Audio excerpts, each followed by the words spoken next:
students, I hope you all are doing well. In this section of my video, we will be going through the concept of dimensional analysis, which is a topic of units and dimension, chapter number 2 NCERT. In the previous section of my video, you have gone through that how you are representing a dimension.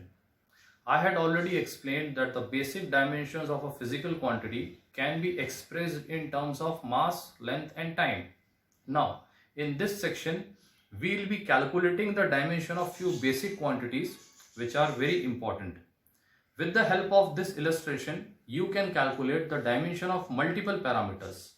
But the basic concept behind it is that you should remember their relations as well. Okay. Now, let's start going through the concept of calculation of dimension. The very first parameter is velocity. Now, what is velocity? Velocity can be expressed as the rate of change of displacement. That is, displacement per unit time gives the concept of velocity. Unit of velocity is either meters per second or kilometer per hour. Displacement. Displacement represents the shortest distance between the 2 points. So, displacement is representing the shortest distance. Therefore, the dimension of displacement will be L. Similarly, time is a basic parameter as we all know. So, dimension of time will be T. On simplifying, we will get the dimension of velocity as Lt minus 1, or you can also substitute m raised to the power 0. So, the dimension of velocity finally comes out to be Lt minus 1. Similarly, calculating the dimension of acceleration, which says the rate of change of velocity is acceleration. That is, velocity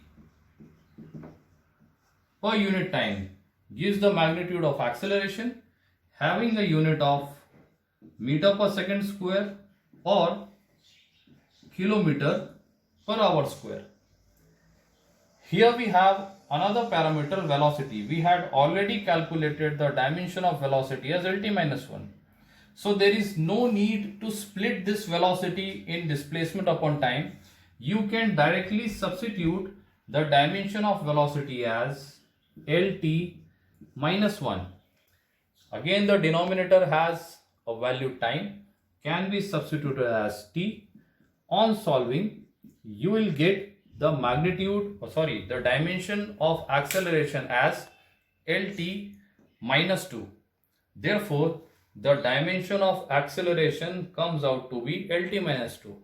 These are very small dimensions, so it is very convenient for us to memorize these dimensions, because if these dimensions come in some major relations, we can directly substitute their values. It is not necessary most of the time, if you are well known with the dimension, that you are calculating the dimension of each and every parameter. As in the given next question is force. So, force can be splitted as mass multiplied by acceleration. The force can be expressed as the product of mass and acceleration. Therefore, mass has a dimension capital M, and the dimension of acceleration we had already calculated as Lt minus 2.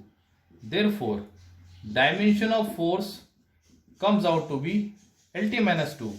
We are well known with the unit of force as Newton.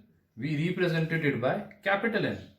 Similarly, momentum can be expressed as a product of mass multiplied by velocity. Dimension of mass can be expressed as capital M, while the dimension of velocity can be expressed as Lt minus 1. Combining the two, we have mlt minus 1. Hence, in these two expressions, you have just observed that I am directly substituting the dimension of acceleration as well as the dimension of velocity for the calculation of dimensions of force as well as momentum. There are different physical parameters like potential, potential gradient, work done, tension, etc. So if you are well known with the formulas, you can simply calculate the dimension. So this was a basic illustration how you can calculate a dimension, how you can merge two dimension to form a dimension of a bigger parameter. I hope you have understood this topic well. Thank you.